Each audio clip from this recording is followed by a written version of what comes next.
Hello and welcome to another update video about Terra Luna. Not too much has happened, but a lot of people wanted an update about Terra Luna. And to be honest, it is still moving in the desired direction at the moment. I didn't realize it yesterday, but it actually did. So let's take a look at the chart. So my current expectation here, I'm very clear about that here for Terra Luna, is that we are coming down lower here into that wave 2. I showed you yesterday the view and what I said about Terra Luna when we were here sort of end of March, I think around the 20th of March. Told you that we probably go first higher. That would be my expectation to complete a fifth wave. With that fifth wave, the higher degree wave 1, that was complete. We then broke out to the downside of that ascending broadening wedge, and we are already coming down into the target area here that I showed you back then.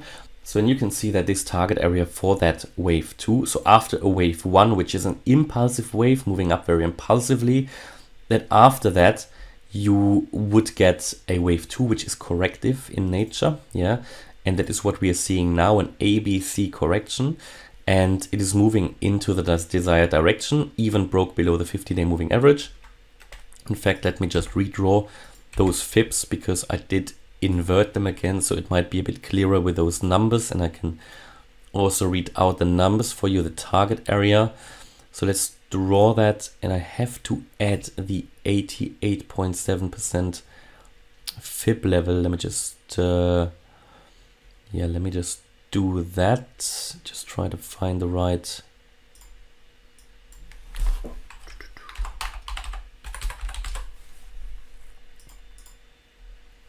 There you go. Okay, so this is the target area in which I would expect the price to go into, located between the 88.2% fib level at 52.62 and the 61.8% fib level at 72.65. The 61.8% fib level here at 72.65 is the most relevant fib level. It is the fib level where most prices would be drawn to, and also an ideal target area for the wave 2. So what I said in the previous video is that the minimum a wave 2 needs to do is to reach the 50% fib level here at $81.60. However, we broke below that, as you can see, and therefore I don't think we're going to turn around here. It was broken, retested as resistance. You can see that we came down, couldn't move above it again. You could count that as a retest, I guess. Moved lower, made a lower low now, and it's actually doing what we said. So let me get into that in a minute. The 61.8 would be an ideal target. So I can't tell you yet if we're going to stop here. Personally, I think we could, with a higher likelihood, even move to the 78.6% fib level down here at 59.91. That is located in the target area, yeah. So you've got 3 fib levels here, basically defining this target area, with the 88.2% fib level as a support. Then here the 61.8 up here, yeah. So these are two. These are two important fib levels. One is here at the upper side, one at the lower side, and then here in between the 78.6% fib level. So all 3 of these highly relevant. If we dip into the target area, there's also, of course, the 200-day moving average currently coming into this, and this is currently located at $66 US. Now, I told you here already, as I said, end of March, that we are going up first and then coming down into this area. Again, all of that with the power of Fibonacci's and the Elliott wave count, giving me much more confidence, because we're actually doing it, that the wave count we've got here is working. We're riding the right wave. That method, if you apply it correctly and if you can figure out the right wave count, in my opinion, is the best method to give a good forecast about where prices are going to go. Of course, I can be wrong, and of course, I can count the waves wrong, and then it's all messed up. But it hasn't to do with the method, it has to do with the person applying it. However, I think in this case, we've got the right wave count here figured out, giving me more confidence that we also will be able to see the turnaround in this area and then expect a reversal anywhere in here. And I can't tell you yet where. We need to see how the price is reacting to these fib levels on a daily basis. And then the price could turn around here with a high likelihood and move up in a wave 3.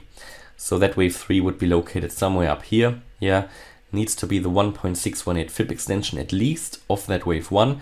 So we're talking about higher prices here, and that is what I would use as an entry point here.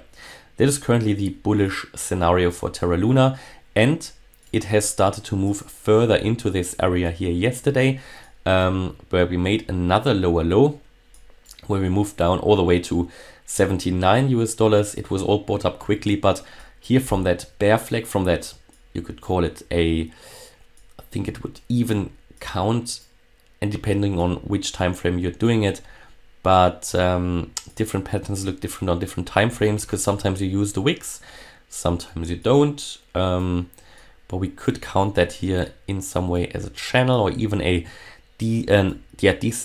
ascending wedge, so a bearish pattern, bear flag that did break out to the downside. And an important support level of such a wedge is always the beginning of the wedge. That is also a price target for a breakout, and that was here, and that was reached, and we've even broken that, and we might now just be retesting that from below before we continue our sell-off further. What everybody needs to bear in mind, if I tell you we get into this area, it doesn't mean that we need to get there in a straight line. The daily volatility in the crypto market, can do whatever it wants. We can even move a little bit higher before we come down. All of that is possible. I think in any move up that we might see, let's say Bitcoin suddenly gets very strong, Terra Luna as well, then I think we have an important resistance again here at the 50-day moving average that is at 93 US dollars. So my personal point of view is that we are going down from here. We can even see here in the very small scale, if I go to the 1 hour chart, that we are forming here something like another bearish flag. It's only a small one, and there are different ways of drawing it. You could see this here as one where we have the flagpole, and then what we're forming here is a descending channel, in which we currently are moving. You can see that within this channel, you can even draw here a bearish pennant. So we've got a bit of a triangle going on here, and that suggests that we're getting here into an apex of a triangle, and that we could here also have a bearish pennant going on that would also more likely than not break to the downside. Now this doesn't always happen, more like 2/3 of probability break to the downside. Here that would be pretty much where we are now, so you can't really move a lot in this triangle anymore. So I would say if we break here, it's a bit hard to draw that here in this because it's so volatile on the 1 hour, but if you break here to the downside today, that would be at pretty much below. If you drop below $80, I think you can come to the previous low easily, 79. And if you break above 81, then you start to move up. So we are that narrow here defined in this small triangle, but this is really the micro view, okay? So overall, the wave count would suggest that we are continuing to move down here. And pretty much the price is doing what it's supposed to be doing. It's looking fairly weak at the moment compared also to generally the crypto market. Bitcoin moved up a little bit, but Terra Luna didn't really react, actually made a lower low, and therefore I would suggest we continue that move down before Terra Luna has a chance to turn around and move to new all-time highs. So that's my view here about Terra Luna. Hopefully that made sense. Hopefully you liked the update. If you did, please hit the like button, leave a comment and subscribe. And if you really like the content, then check out the channel membership, where you can get access to the Telegram live chat, the Discord server, and the weekly live stream. There is one tomorrow at 5 o'clock UTC or 1700 UTC. And also make sure you follow us on Instagram and Twitter. And for both, you can find the links in the description. Thanks a lot for watching. Bye-bye.